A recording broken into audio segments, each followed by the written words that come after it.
So after the definition of respiration हम deal करते हैं कि दो वर्ड आते हैं हमारे सामने। जब भी हम रेस्पिरेशन सुनते हैं तो हमारे सामने दो वर्ड आता है कि ब्रीदिंग भी एक वर्ड होता है और एक respiration. So what is the basic difference between respiration और ब्रीदिंग के बीच में क्या डिफरेंस है? Because both sound like the same thing. तो यहाँ पर पॉइंट क्या है? There is a difference between breathing में डिफरेंस है, ब्रीदिंग में डिफरेंस होता है, और रेस्पिरेशन में डिफरेंसेस क्या है? द फर्स्ट पॉइंट, ब्रीदिंग का मतलब होता है ऑक्सीजन इनहेल करना और कार्बन डाइऑक्साइड बाहर एक्सहेल करना। ऑब्वियसली बात है, हम जो एयर है, एयर से हम दो गैसेस लेते हैं, that is O2 and CO2।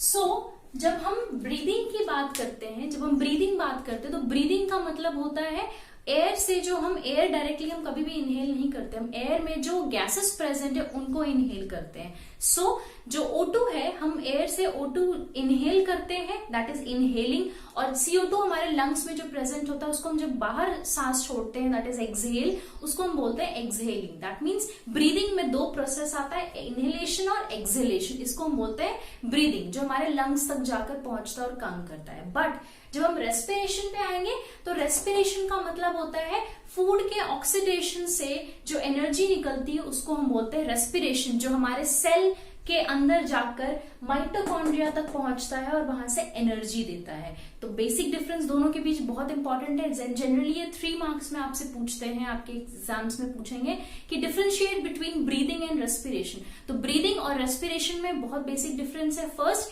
Breathing जो होता है वो एक्सहेलेशन, इनहेलिंग और एक्सहेलिंग के प्रोसेस को कहते हैं, जो लंग्स के अंदर जाकर काम करता है। वेयरएज जो रेस्पिरेशन है, रेस्पिरेशन का मतलब होता है द ब्रेकडाउन ऑफ फूड या the process of oxidation of food is known as respiration, ताकि वो वहां से एनर्जी दे सके। ओके, नाउ एनर्जी रेस्पिरेशन में देता कौन है? मतलब ऐसा क्या है रेस्पिरेशन में, कौन है जो एनर्जी देने का काम करता है? सो बेसिकली यहाँ पर रेस्पिरेशन में जो एनर्जी देने का काम करता है वो है glucose.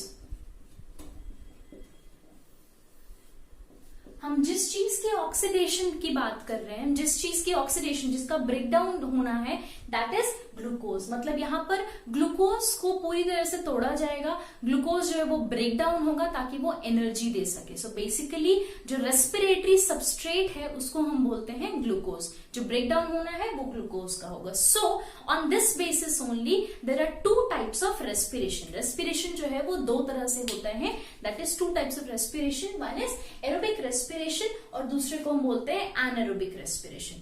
Differences is very simple, बहुत इजी है, बट इट्स वेरी इंपॉर्टेंट। हमेशा 3 मार्क्स में आपसे क्वेश्चंस आएंगे, differentiate between anaerobic and aerobic respiration. So we will deal with the differences between aerobic and anaerobic respiration. The first one, पहली चीज यहाँ पर क्या, जो एरोबिक रेस्पिरेशन है वो हमेशा ऑक्सीजन के प्रेजेंस में होगा। मतलब द बेसिक डिफरेंस, पहला point, the basic difference between aerobic और एनारोबिक के बीच में एक डिफरेंस क्या है कि ऑक्सीजन का होना और ऑक्सीजन का ना होना, मतलब presence and absence of oxygen जो है वो पहला डिफरेंस होता है बिटवीन दोनों रेस्पिरेशन के बीच में। ओके, सेकेंड, एरोबिक मतलब यहाँ पर ऑक्सीजन है, बट जब हम एन एरोबिक मतलब एब्सेंस, मतलब वहां पे ऑक्सीजन नहीं है। ओके, सेकेंड, जो एरोबिक रेस्पिरेशन है वो माइटोकॉन्ड्रिया में होता है। जैसे मैंने अभी आपको जस्ट बताया था कि जो रेस्पिरेशन प्रोसेस है वो माइटोकॉन्ड्रिया में होता है। बाय बिकॉज जो ब्रेकडाउन है, जो ऑक्सीडेशन है फूड का, वो हमारे सेल के अंदर जाता है, और वो सेल के अंदर किस ऑर्गेनल में जाएगा? दैट इज माइटोकॉन्ड्रिया के अंदर जाएगा। मतलब जब तक प्रेजेंस ऑफ ऑक्सीजन नहीं होगा, ब्रेकडाउन फूड का नहीं हो सकता, मतलब ऑक्सीडेशन फूड का नहीं हो सकता, complete breakdown.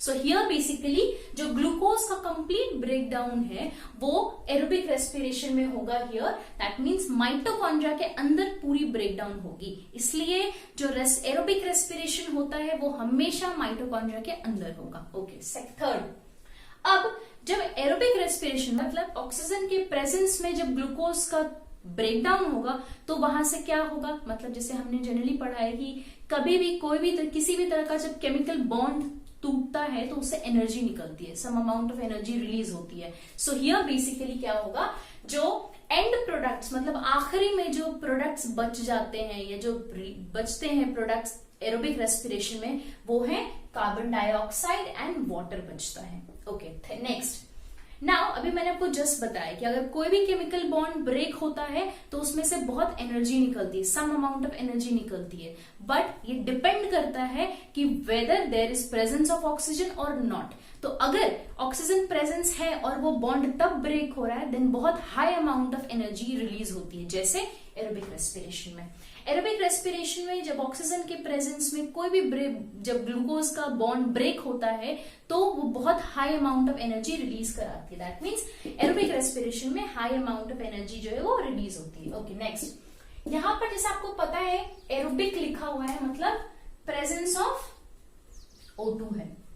So here basically presence of O2 में ग्लूकोज जो है वो पूरी तरह से टूटता है, ग्लूकोज ब्रेकडाउन कंप्लीट होता है। मतलब हियर एरोबिक रेस्पिरेशन में ग्लूकोज को पूरी तरह से ब्रेकडाउन कर लिया जाता है, पूरी तरह से ऑक्सीडाइज कर दिया जाता है, तभी उससे एनर्जी रिलीज होती है। ठीक है, हमारा फर्स्ट पार्ट हमने क्लियर कर लिया। सेकेंड हम इसका डिफरेंशिएट जो ऑपोजिट है इसके उसको हम डील करते हैं।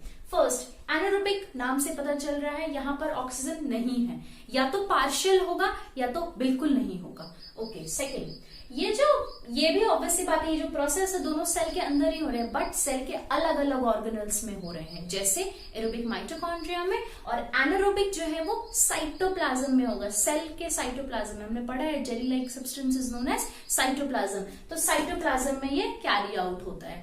ओके, सेकेंड, नाउ एनारोबिक का नाम समझ में आ रहा है, एब्सेंस ऑफ ऑक्सीजन है या पार्शियल होगा। इसका मतलब जब ऑक्सीजन कम हो या नहीं हो तो दो ही चीज बन सकती है यहाँ पर, या तो अल्कोहल बनेगा एनारोबिक रेस्पिरेशन में, या तो लैक्टिक एसिड फॉर्म होता है, दो चीज फॉर्म होती है। ओके, नेक्स्ट, अब जब यहाँ पर ऑक्सीजन ही नहीं है तो ब्रेकडाउन किस बात का, तो प्रॉपर तरीके से ब्रेकडाउन भी नहीं होगी ग्लूकोज, मतलब हम उसको कंप्लीट तोड़ भी नहीं पा रहे हैं, और पार्शियल हो रहा है मतलब हाफ ब्रेकडाउन हो रहा है, पूरी तरह से नहीं हो रहा है। इसीलिए यहाँ पर जो एनर्जी निकलने के चांसेस हैं वो बहुत कम है, इसीलिए हम यहाँ पर बोलते हैं कि less energy is produced in anaerobic respiration because here there is no presence of oxygen, या हम बोल सकते हैं यहाँ पर द ग्लूकोज जो है यहाँ पर वो कंप्लीटली ब्रेकडाउन नहीं होता, मतलब वो पूरी तरह से टूटता नहीं है, ब्रेकडाउन।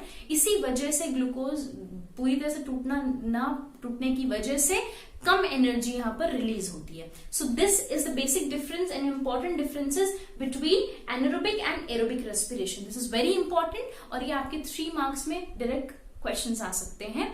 ओके, सो अब इन सारे डिफरेंसेस को डील करने के बाद हम बहुत इंपॉर्टेंट एस्पेक्ट पे आते हैं, अब जो मेन हमारा है that is breakdown of glucose. मैं तब से बोल रही हूँ ब्रेकडाउन ऑफ ग्लूकोज हम कैसे तोड़ते हैं, ऐसे तोड़ते हैं नहीं। ब्रेकडाउन ऑफ ग्लूकोज हमारी बॉडी में सेल के अंदर होता है breakdown. So there are various ways, बहुत सारे तरीके हैं जिसके थ्रू हमारे बॉडी में ग्लूकोज जो है वो ब्रेकडाउन होता है। तो बेसिकली देयर आर 3 वेज, 3 तरीके हैं जिससे ग्लूकोज हमारी बॉडी में ब्रेकडाउन होता है या ग्लूकोज का ब्रेकडाउन किया जाता है। सो हम उसको डील करते हैं। दिस इज वेरी इंपॉर्टेंट, तो आप बहुत ध्यान से समझिए और बहुत इसको बारीक से समझने की चीज है। ओके, फर्स्ट, मैं तब से बोल रही हूं हमेशा कि रेस्पिरेशन में ग्लूकोज जो है वो ब्रेकडाउन होता है, ठीक है, समझ आ गया। बट ग्लूकोज किस में कन्वर्ट होगा, अगर वो टूट जाता है तो किस में कन्वर्ट होगा? सो हियर जो ग्लूकोज है हम सबको पता है, जो ग्लूकोज है उसमें 6 कार्बन होते हैं। तो ग्लूकोज के पास 6 कार्बन है, और ये जो ग्लूकोज है वो ब्रेकडाउन हो जाता है, मतलब वो टूट जाता है और पाइरुवेट बनाता है। पाइरुवेट मतलब 3 कार्बन का बना एक substance that is known as pyruvate हम बोलते हैं। मतलब आपको एक साफ चीज दिख रही होगी कि ग्लूकोज से जो कार्बन है उसका बिल्कुल वो हाफ हो गया, मतलब 6 टोटल थे वहां पर, बट ये सीधा हाफ हो गया और बना क्या? पाइरुवेट। सो हियर ग्लूकोज का ब्रेकडाउन हो गया, वो कहां हुआ? साइटोप्लाज्म में। सेल के किस हिस्से में ब्रेकडाउन हुआ ग्लूकोज का? साइटोप्लाज्म में। और ये 3 कार्बन चेन का पाइरुवेट बनाते हैं यहाँ पर। ओके, और कुछ एनर्जी रिलीज होती है, ऑब्वियस सी बात है एनर्जी तो रिलीज होनी है। क्यों? क्योंकि यहाँ पर बॉन्ड्स जो है वो ब्रेक हो रहे हैं। मैंने आपको जस्ट बताया कोई भी केमिकल बॉन्ड जब ब्रेक होते हैं तो उससे कुछ अमाउंट ऑफ एनर्जी जो वो रिलीज होती है। चलो अब नेक्स्ट प्रोसेस। नाउ ये जो ग्लूकोज जैसी कन्वर्ट हो जाता है पाइरुवेट में, तो ये 3 तरीके से अलग अलग वेज से यहाँ पर जो एंड प्रोडक्ट है वो फॉर्म करता है। पहला हम पहले पढ़ते हैं कि अगर प्रेजेंस होता है, चलो पहला पढ़ लेते हैं इजी होने के लिए, पहला पढ़ लेते हैं कि अगर ऑक्सीजन प्रेजेंट है और तब ब्रेक डाउन करें तो क्या होगा। तो पहला, अगर ग्लूकोज को हम O2 के प्रेजेंस में ब्रेक डाउन कराएंगे, मतलब हम O2 वहां पे प्रेजेंस है, O2 इज प्रेजेंट देयर, मतलब एरोबिक रेस्पिरेशन में अगर ब्रेक डाउन होगा ग्लूकोज का तब क्या होगा।